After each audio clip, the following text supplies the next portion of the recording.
Great. Thank you, Stella. It's a pleasure to be here. We had scheduled this for a few months ago, and some things came up, and I was happy that it worked out to have a makeup date today. So I'm glad to be here with you talking about some work that I find really interesting, and I hope that you'll take some interest in it as well. So this picture that you see on the screen here, this opening photo, this was my view for about 3 months of my life while I was living down in the Caribbean and riding aboard a whaleboat 6 days a week for a period of about 3 months, and then a few shorter times that I went for return trips as well. I would sit here on this plank, a guy behind me would drive the boat, and a guy in front of me would shoot the whales with the harpoon, and then I would help out as much as I could. What I want to do today is kind of walk you through the process first. How does this happen? What's going on? Just answer some of the basic questions, because I think many people probably are not aware that there is whale hunting going on in the Caribbean today. This is something that we normally think of as happening either a long time ago or far up into the Arctic. Not something that we think about, alongside a cruise ship, perhaps, in the Caribbean while people are on vacation. But it does happen on kind of a small scale, and we'll go through a little bit of that today. Then we're going to talk a little bit about the biogeography of whales and whaling in this region. Biogeography is the study of what lives where and why they live there. So we'll answer a few kind of biological questions about the animals that are being hunted, and then we'll get into what's the newest part of the research, and that's looking at the health factor of the health value of the food products that come from these whales. Are they healthy for people? Are they not? Are there some issues that we might need to pay some close attention to? And we'll wrap it up with sort of a look towards the future of some of the questions that are still unanswered in these places. So just to kind of familiarize you with where we're talking about, this is the Atlantic Ocean. There are 2 species of pilot whales that live in the Atlantic Ocean, and this is the primary species that's being hunted in these islands where I do my work. You can see that the 2 species are separated. One is kind of in the warmer section of the ocean. The other is in the north and the south. Where we're going to be looking today is right here in this circle, so squarely within the short-finned pilot whale territory. That's the subspecies or species, depending on how you look at your taxonomy, of whale that we're going to be talking about. This is the island where I do most of my work, St. Vincent. It is the major island of a country called St. Vincent and the Grenadines. One of the less visited island nations in the Caribbean. A lot of people go on vacation to the Bahamas, to St. Lucia, to Trinidad, to Puerto Rico. Not so many go to St. Vincent and the Grenadines. And I think that plays some role in why they've been able to maintain this traditional whale hunt for as long as they have. The specific village where the whaling takes place from, where they set out from, is called Barrowley. It used to be the capital of the island. The capital has been moved. And Barrowley is just kind of a sleepy little fishing town. This is it. Not a whole lot going on this day. The boats are tied up here, just sort of floating. Don't see a whole lot of people in this scene. And that's pretty much what Barrowley looks like most of the time. Barrowley is known in St. Vincent as the Blackfish town. And I realized that there's a movie that came out recently, and Stella mentioned it in a class that I sat in on yesterday, called Blackfish. And that movie is about killer whales, orcas. In St. Vincent, in the dialect of English that they use, blackfish refers to pilot whales, not to killer whales. So it's a little bit confusing sometimes. They do have killer whales there. They actually hunt them as well, and they call them whitefish as opposed to blackfish. So different animals get different names in different places.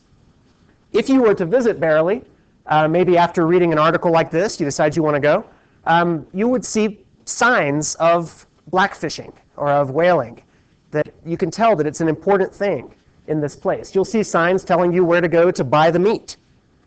You might see leftover bones from the whales themselves after they've been butchered. This guy is either inspecting or cleaning a pilot whale skull. Not really sure what he's doing with it. Here's a whale vertebrae being used as a doorstop. This is the kind of thing you see in Barrowley. Whaling is very much entrenched in the local culture. School children think nothing of using a little whalebone as a toy. It's just something that is commonplace down there, like, picking up a stick and using it as a baseball bat might have been here in Montana. If you are there on the right day, you may also see something like this. That's meat. It doesn't look like any meat that we're familiar with, and probably a lot of people here process your own meat after hunting season. It doesn't usually look like this. You usually cut it into more regular pieces, and it is a different color. If you could smell what I'm showing you on the screen, you would know that it's certainly a different smell. But in Barely, on whale processing days, this is the scene. You have these irregular cuts of meat hanging to dry in the sun all over town. Any square footage that can take sunlight is a potential place to dry whale meat. You'll see it on people's roofs, and you'll mostly see it on these makeshift racks that are put up just for that purpose, just for the drying of the meat. So let's talk about how they acquire this. I'm interested in hunting. I'm interested in ways that people provide food for themselves without being parts of these large global systems.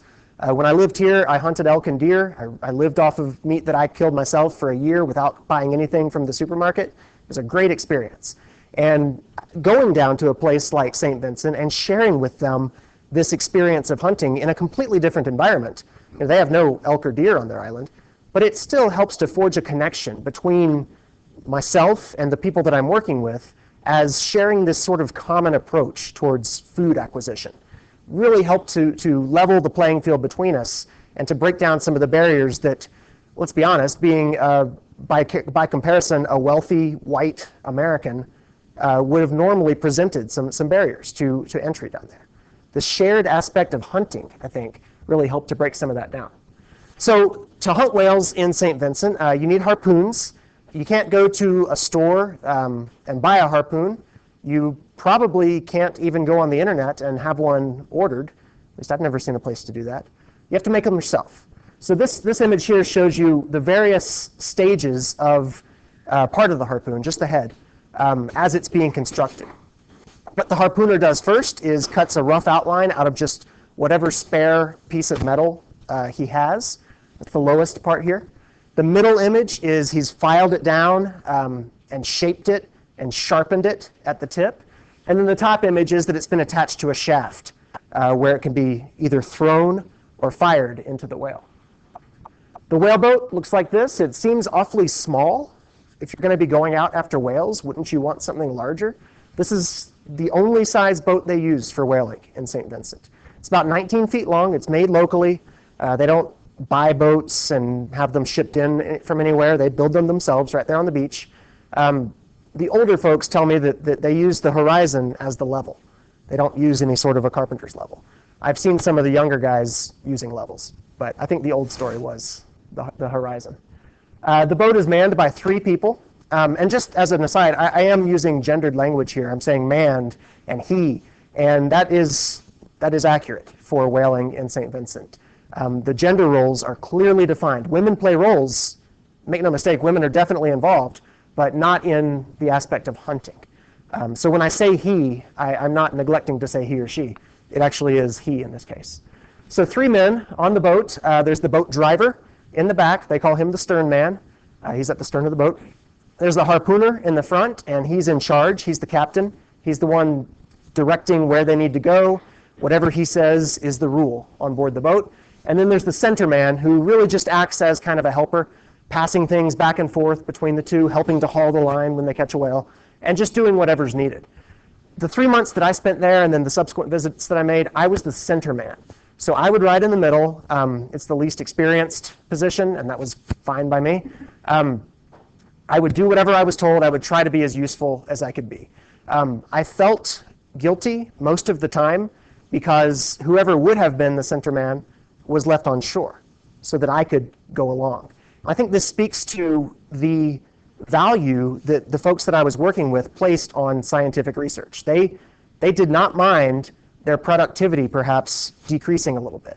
And they didn't mind leaving the guy that works with them on the shore in order to bring along a foreign researcher. And that really spoke highly to me of how they valued what I was doing. And it encouraged me to try my hardest and to be as good of a whaler as I could be. Also, I went ahead and gave the guy the salary anyway that stayed on shore because I felt guilty being paid for it. The guy in the front here is holding a harpoon. There are two different kinds of harpoons. The first kind is shot from a gun. This is not the kind that he was holding. You saw him holding a very long harpoon, longer than he is tall. We'll get to that one second. The gun harpoon is fired from this. This is a modified shotgun.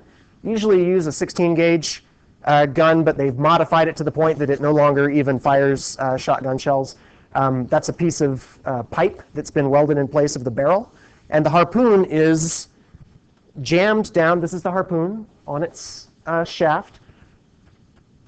The harpoon is jammed down into the gun, and a shotgun shell without any pellets or slugs is put in, and it's got about a double load of powder. So it's a big explosion when this shell blasts. Right? Propels the harpoon into the whale, bringing a rope along with it so that the whale is then fixed to the boat.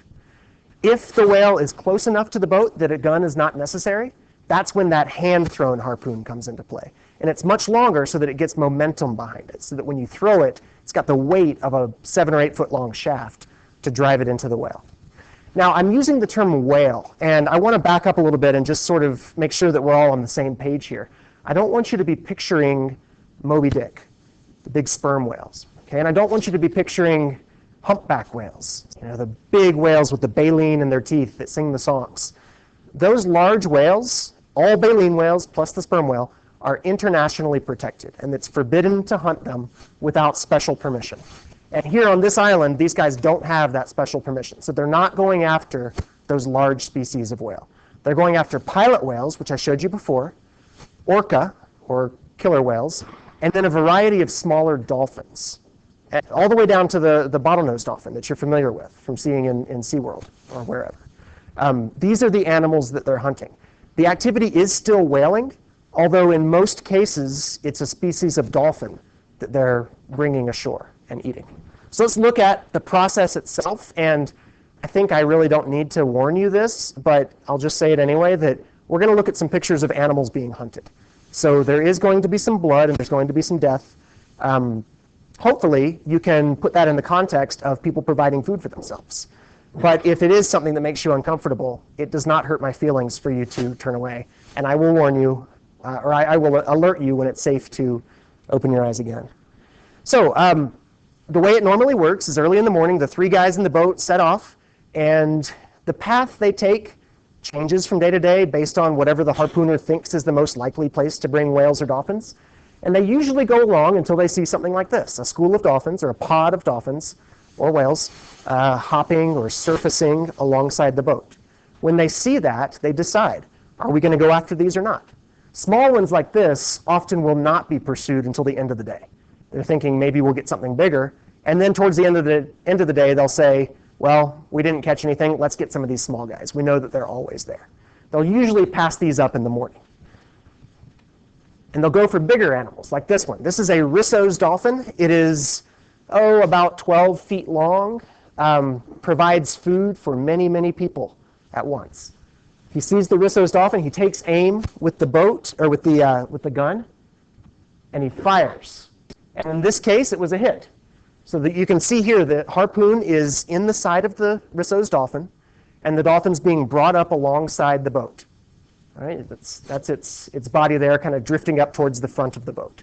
It's a gray dolphin, does not have the beak like you would expect from a bottlenose dolphin. It's got kind of a snub nose.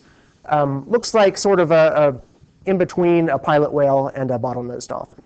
Smaller than a pilot whale, much larger than a bottlenose dolphin. So they've got it, and the harpoon usually does not kill the whale. It just goes in and attaches the whale to the boat so that then you can bring it up alongside. You've still got to kill the whale, usually with the use of a knife or a machete. That's how they finally go ahead and kill it. When they get the animal alongside the boat, a decision has to be made. Are we going to pull it aboard, pull it inside the boat, and carry it there in the hold, or is it so large that we need to tie it to the side? Just tie it up along the gunnel and drag it alongside in the water. There's obviously risks to doing that, sharks, or the ropes could fail and you could lose it. It's much safer to keep it inside the boat. So that's what they do in most cases, unless the animal is just so big that it would present a danger towards the boat sinking. So pulling it in, I think he's looking at me thinking, why are you taking pictures instead of helping? But you can see them loading the whale into the boat. While I was working, I carried a GPS along with me, and I tracked most of the voyages that we took. And you can see here, I mean, it just looks like spaghetti, right? We didn't follow any sort of set path. We just went out kind of randomly wherever we thought we might find something. But I also took and I marked where we found whales. You'll see it's called cetacean sightings. Cetaceans are just whales and dolphins. Sightings, because we didn't always actually catch them.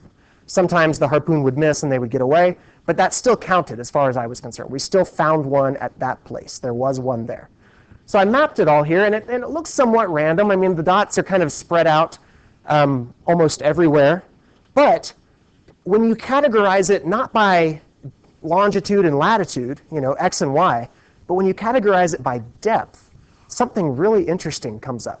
So I made this is kind of an abstract way of thinking about it, but there were 40 specific whales that I tracked, not just where we saw them on the surface, but how deep the water was at the place where we caught them. 40 whales. Of those, 6 were 500 meters or shallower. 500 meters is still pretty deep. Right? You have never swam down that deep. That's a deep piece of ocean. But still, only 6 whales in that shallow of water. From 500 to 1,000, only 3.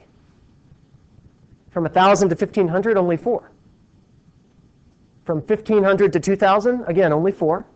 From 2,000 to 2,500 meters, 17 whales. That's where they live. And then you go a little bit deeper, above 2,500, and it's just down to 6. So if you want to be a successful whaler, if whatever you're studying here is not working out and you're looking for a change, that is the water depth to go look for whales. That is where they are found. Now, obviously, when you catch a whale, he is on the surface, right? You shoot a harpoon into him, the whale was at the surface. But the water depth under the whale is very important as far as where to find them.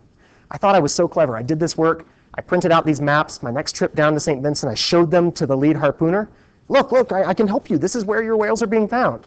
He said, I know. Why do you think I'm so successful at catching whales?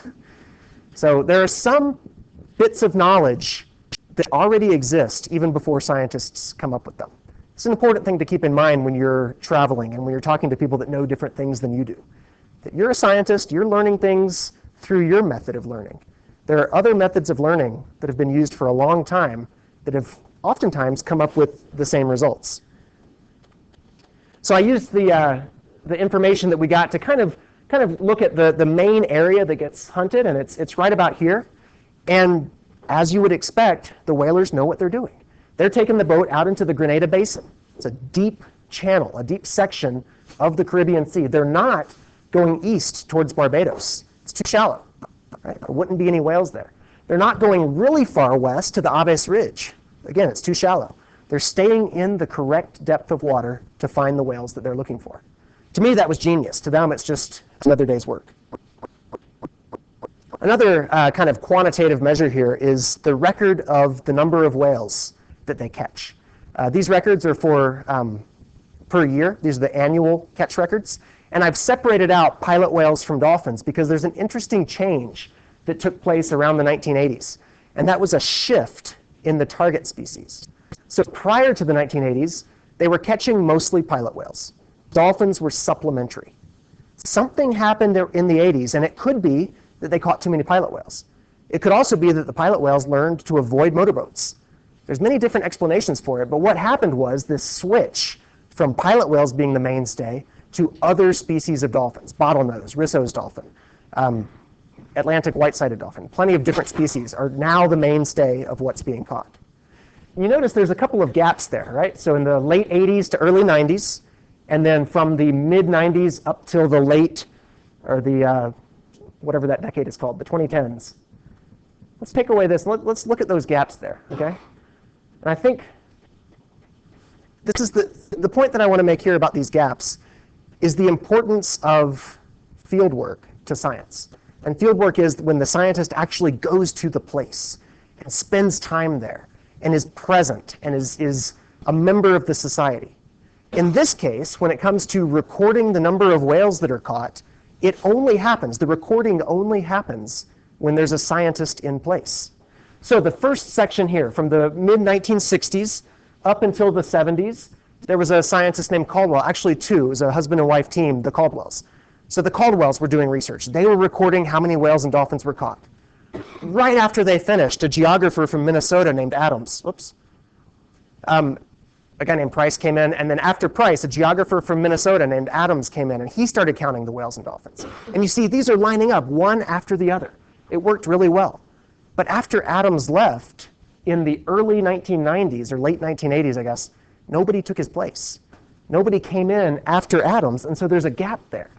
And then a local guy named Scott started doing research. He was a local Vincentian that had left the island of St. Vincent, gone to a university in Trinidad, and decided to come back and do his field work in his hometown, or on his home island, at least. So now he's recording it. Then there was a big gap. He finished his thesis, he went on to get a job, didn't stay there and do the whale recording anymore. And there was the gap until I got there. So I came in the 2000s and was only able to go back about a year's worth of data, because the data just wasn't there. I had to be on the ground, taking the information down, and in some cases going to some recent archives that are not kept for very long, maybe not even a year. This talks about the importance of being there, because when there's no researcher present, there's no data. And one of the worst things for a scientist to encounter is a gap in the data, because then you've got to guess. You've got to come up with some way of estimating data. And we would much, much rather have real data, empirical data that we've gathered, rather than having to use any kind of a hypothesis to fill in those gaps. So what I do when I'm there is I hang out with these guys. This is Samuel. He's the lead harpooner there, and the bearded guy on the right is me. On the left is me. I hang out with him a lot. I go out whaling with him, but then I come home and eat with him at his house and sit around and talk with him. I learned that he likes country music, which is really unusual in the Caribbean. So I brought a few CDs down for him, and we would listen to Jerry Jeff Walker and sit around and talk about whales and talk about other things as well. After I sort of became his friend and became trusted by him, he gave me his records. And this is what they look like. They take a lot of interpretation, right? It's kind of hard to get anything out of that. But these are his records of how many whales he caught every single day, going back about a year, until he would need more space on his shelf and he'd throw away the old ones. So these only last about a year. What that means to me is that either I or someone I send needs to go down to St. Vincent every single year in order to gather this data, because this is data that is actively being lost. It is being intentionally thrown away if there's not someone there to record it. All right, let's get back to the process now. We've caught the whale. We've come back home. Okay, in this case, on this day, the only whale we caught was that one Risso's dolphin. That is not a very good catch. All right, one alone may not even pay for the boat fuel for the day. Usually you're going to need to get 4 or 5, or maybe even more if they were small, just to break even.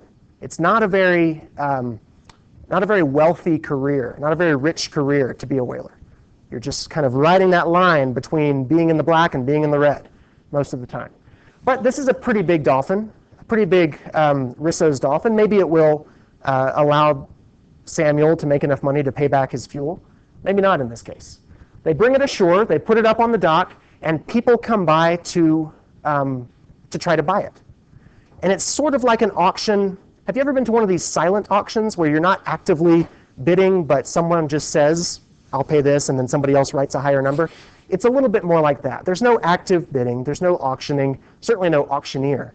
But there is sort of this back and forth push and pull between the whalers who own the whale because they caught it, and the people who buy the whale. It goes back and forth a little bit. A price is decided on, cash is paid, and the whalers walk away. They've done their job. It's now up to somebody else to process. So here's how the processing takes place, right here on the beach. Temporary stations are set up. There are these tables, maybe about twice as long as these tables here in this room, a little bit thicker, a little higher so you can stand up. And different parts of the animal are processed on different tables. We'll look at each one here. So the very first table, not really a table, more of a platform on the ground, that's where the animal goes from looking like an animal, from having all the parts, to being cut into manageable pieces. So you see here they're being gutted, they're being cut in half, the spines are being taken out. It's a regular processing, right? It's like a little butcher shop right there on the beach. The next table is the meat. You notice that the meat station is run completely by women. Men never cut up the meat. Men handle the large-scale processing, men handle the whaling. Both men and women handle the purchasing. Women cut the meat, and beyond that, women sell the meat. Men are not involved in that part of the process. So the women are cutting the meat. They're not cutting into steaks and medallions and chops and certainly no porterhouses or anything like this. They're just cutting it into roughly regular-sized, very, very thin sheets of meat. And we'll look in a minute at what they do with them. The next table is the blubber. And the blubber, for those of you that are not familiar with whales and dolphins, is a thick layer of fat on the outside of the meat, just under the skin. It acts as sort of an insulation to keep the animal warm when it's diving in the cold water. It's pure fat. It's like the white part of bacon. It is just fat. They're cutting this into little cubes, first strips, and then cubes, maybe about the size of your thumb, the tip of your thumb. That's a cube of blubber. They're hanging the meat on those racks so that it can dry. They want it to be as thin as possible because the air is so humid down there that if the meat doesn't dry quickly, it'll rot. And they've got about 3 days for that meat to dry in the sun, otherwise it's going to rot. And if you think whale meat smells bad, try smelling rotten whale meat. It is the worst. I brought some back from St. Vincent and left it in a Ziploc bag, and it kind of got back in our cupboard at home, and I forgot about it, and then found it again. It was awful. It was the worst. It had some white stuff growing on it, and it smelled just terrible. Threw it out immediately. Dogs avoided our dumpster for the next month. It was great. The blubber is not dried in the sun. The blubber is cooked. So here it is raw with some salt thrown onto it, a few pieces of meat kind of mixed in for flavor. It's going to be cooked over an open fire in a cut-off oil drum, cleaned out oil drum. While it's being cooked, it's giving off oil, just like bacon. You're cooking bacon on a cast iron skillet, it gives off some of its oil. The whale blubber does the same thing. The oil then becomes what the blubber is fried in. So it's like you're frying French fries in canola oil, but you're frying blubber in whale oil, in its own oil. So it cooks itself in the oil and is processed for sale. Looks like this. This is a little chunk of it. Got a little bit of meat still attached on this piece, so it's going to have a different flavor than the pure blubber. And the finished product of both categories looks like this. So on the left, some dried meat. Looks a lot like jerky, right? I remember when I lived in Missoula, every time I would go hiking up in Glacier, I would stop there at, where was it? It wasn't Whitefish. So some little town, I would stop there near Flathead Lake and pick up some elk jerky for my hike. I loved it. This is the exact same situation. It's not really a meal. It's not something that you would set down as your main course. It's something that you get when you're going on a hike or going on a drive or going out fishing for the day. It's a little snack to kind of keep yourself feeling satisfied. Same thing for the blubber. In this case, the blubber is being sold in a bag of oil. That's one way it's sold. Other times it's sold without the oil, just in a bag of blubber alone. And that's used kind of like, I don't know, what would you compare it to? Like popcorn or potato chips or something. It's a little finger food, you know, just a snack that you might carry along with you during the day and just snack on. Keep in mind, though, that these food products, as strange as they might seem to you, and even still to me, they're normal here in St. Vincent. This is not a food that people think of as exotic. You know, no one says, would you eat whale blubber? Because of course you would. You probably have been since you were a little child, if you're Vincentian. I have discovered, though, this is it being sold in the market. I have discovered, though, that Americans react differently to whale blubber. I want to take a little aside here from the regular lecture and just go through what I've found to be the 4 stages. And this is after extensive research. I have fed blubber to pretty much all my friends just to see what their reactions will be.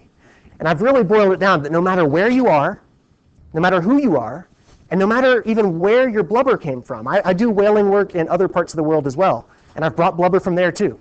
There are always the same 4 stages of blubber consumption.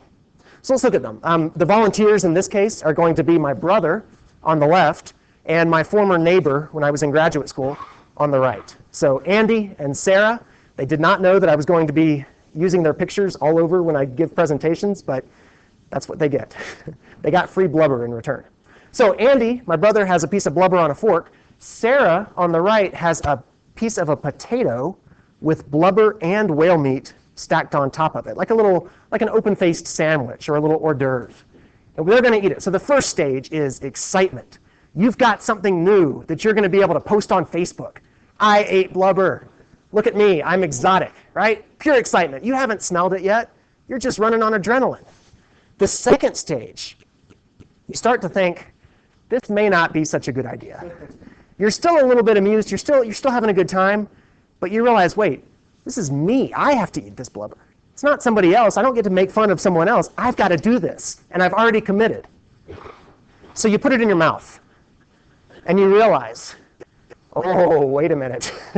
I didn't know it was going to be like this. I'm chewing, and it's not going away. I can smell it as I'm tasting it, and it's starting to permeate. I feel like it's getting in my hair. This is something that I don't know if I really like.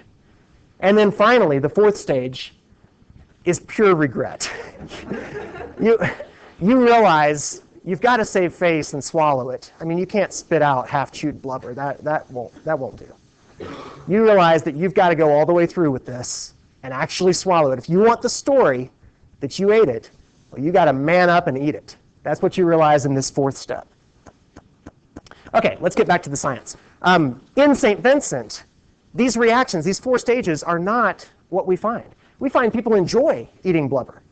Okay, so red is blubber here. Crisps, that's the local name for the blubber. They fry it till it's crisp.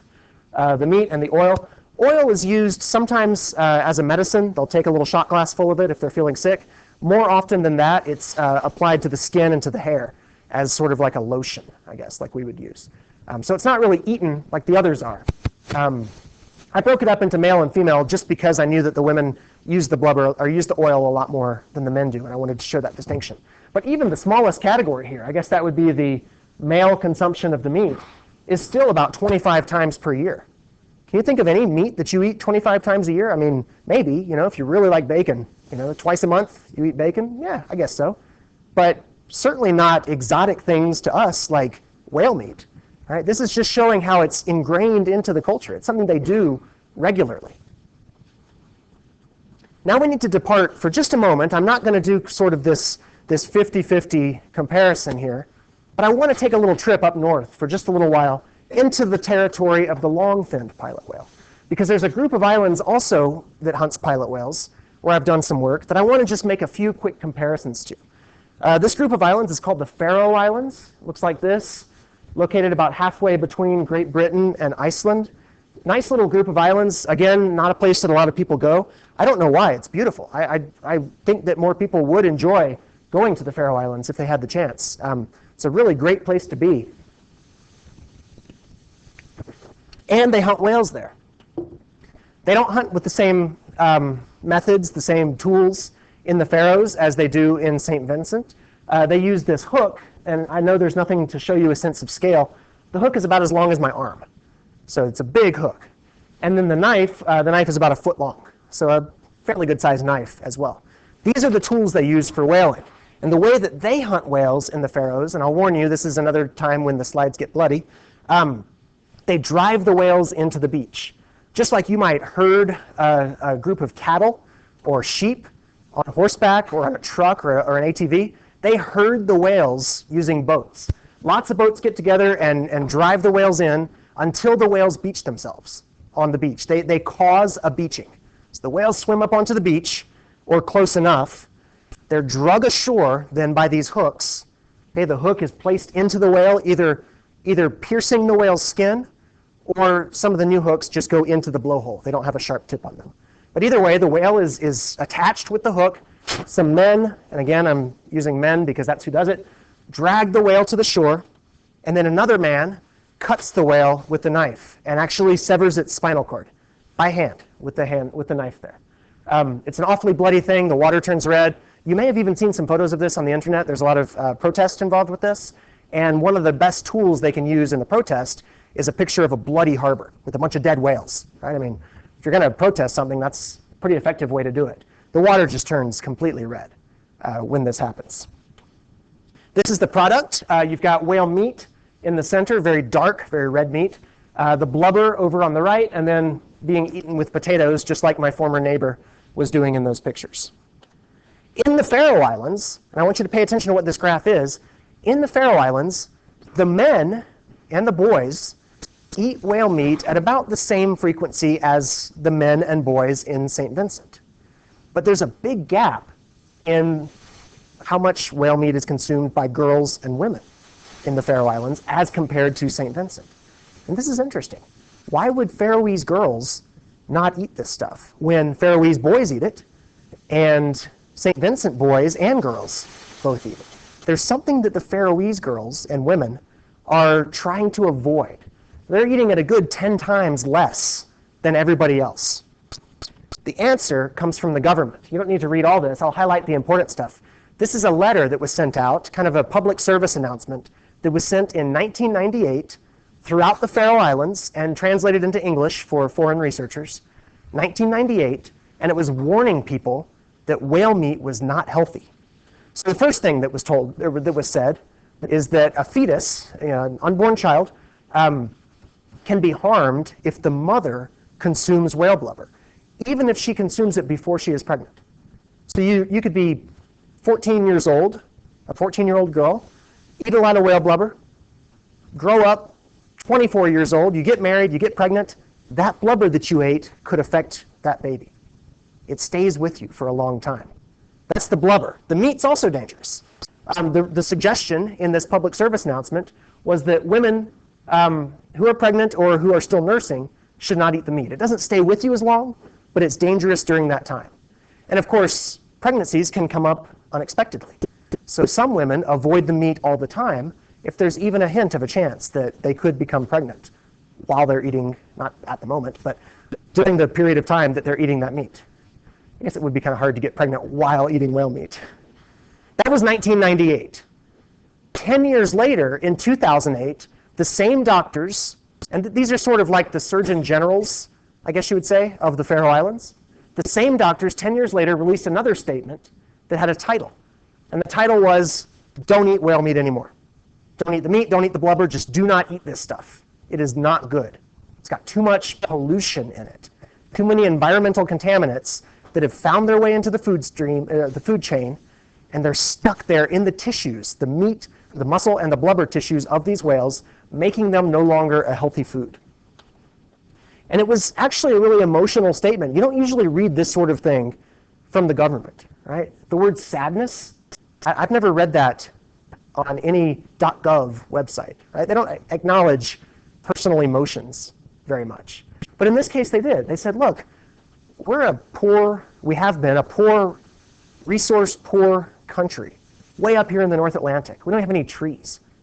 We certainly can't grow any food. There have been times in history that we were starving, and a good catch of whales made the difference. That's what saved us. So we acknowledge that, we appreciate that, but I love this last line. The times and the environment are changing. Isn't that the truth? The world is changing. What used to be good for you and something that could save your life is now bad for you. And something that, if it doesn't harm you, which it also does, it certainly harms your children. Something to be avoided. That's a very poignant case to me of environmental change. We talk about melting glaciers, we talk about climate change, we talk about the hole in the ozone layer. These are big deal things that it's hard to really see them up close. Having a sick baby, that's something that you see. That's something that impacts your life every day. And that's why the women in the Faroe Islands have backed off from eating pilot whale. It has a real effect there. It does not have that same effect in St. Vincent, not because their whales are without pollution, but because they don't have this same government healthcare system. I went by the Ministry of Health and the Environment, and nobody was home. And this is just anecdotal. I mean, somebody might have just been out on lunch. But the point is, they're not releasing these same kind of public service announcements in St. Vincent. So I did a little surveying on my own, and I got together some high school and college students down there, interviewed, if I remember correctly, about 300 of them. And I asked just the simple question, is pilot whale meat, is blackfish, is it a healthy food? 67%, 2/3 of them said, yes, this is healthy. And, it depends on what they're comparing it to.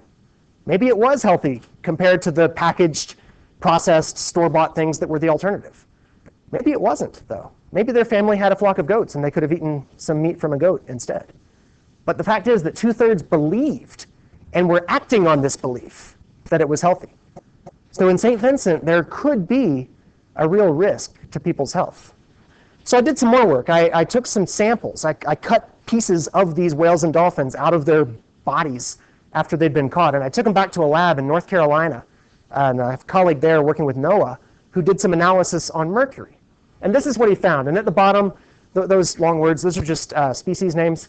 Mussel and blubber is the important thing. The first two columns are mussel. The second two columns are blubber. We're looking for mercury because that's one of the most important contaminants that we're finding in seafood these days. So we're looking for mercury here. These bars are just the standard deviation, and then the minimum and maximum are on the whiskers that stick up above. You've seen this kind of graph before. What's important to note is where these bars are falling. Now, as I said, St. Vincent doesn't really have any recommendations on the table, but the US does. The US FDA, the Food and Drug Administration, says 1 part per million of mercury. Under that, you should be okay. Above that, don't eat that food. And you see where that falls. It's a very good chance that by eating the meat from these dolphins, you're going to take in more mercury than at least our government here in the US says that you should be taking in. But a few years ago, our government shifted. They stopped looking at total mercury and started looking specifically at methyl mercury, which is a modified kind of mercury. When it sinks to the bottom of the ocean, some of the benthic organisms change it over. Long chemical story. Basically, it's a changed over and more dangerous kind of mercury. So this is what the US is using as its standard now. And it says, okay, anything under 1 part per million, you can eat that about once per week. Anything under half a part per million, 0.5 points per million, you can eat that twice a week. And anything under, I believe this was 0.2 parts per million, just eat all you want. That's not going to hurt you. And you look here and you see that blubber from both species that I looked at falls under that lowest recommendation. So what this says is the US government gives you permission to eat as much blubber as you want. So tear into it. It's good for you. But the meat is on the other side of this spectrum. Much of the meat has too much mercury, at least by FDA standards, because there are no St. Vincent standards, to be consumed at all. Right? Above that once per week line, there's no once per month line. Right? There's just don't eat that stuff. And that's where the majority of this meat, and then a good section of this meat here, is falling.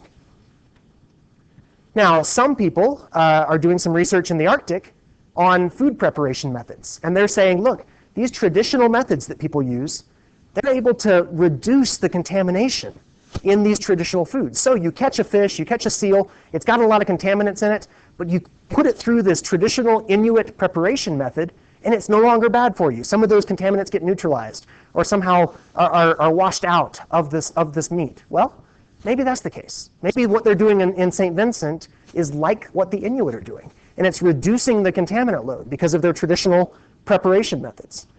But remember what their traditional preparation method is. They dry the meat into jerky. Okay, when you dry meat, the water evaporates off, but everything else stays in place. So you're effectively concentrating whatever is in the meat. And that's exactly what you find. So here I've got mussel and mussel. These are raw. These are cut straight from the animal. Up here, I've got the prepared meat. So I took some of that jerky and analyzed it for mercury as well. And this is what we found. It's right up there around the 7 to 8 parts per million range. Remember, 1 part per million is the limit, according to the FDA. So there are people that are eating this prepared food that has 7 to 8 times what the FDA, at least, says is the most that you should have. So my question now that I'm looking at is trying to figure out something for these guys, the Vincentian children, right? The ones that are going to grow up, and the majority of the meat that they eat is going to be this meat that's caught today, that has a high contaminant load, that's in the changed environment, in today's environment, not in this environment from days past when there wasn't so much contamination out there. These guys have more contamination to look forward to in their meat than their parents or grandparents or great-grandparents had. And it's these guys that I'm trying to quickly do some sort of work to look out for. This is my motivation as I go forward in this research. And this is the stage that I'm at. I'm at this early stage now where I've got this data, and I'm very carefully trying to find the right way to present it. I don't want to end anyone's career. I don't want to scare anyone. I certainly don't want to have a government get angry with me. But I also don't want these guys getting mercury poisoning. So it's a really delicate line for a scientist to walk. It's very unscientific, actually. It goes more to your human side than to your scientist side. Not that scientists aren't humans. So that's my motivation now. I appreciate your attention. I'm willing to talk for as long as you want to about this. It's something that's really interesting to me. But I think I'm just at my time now, so I'll leave it at that. Thank you. I'm going to get a picture so nobody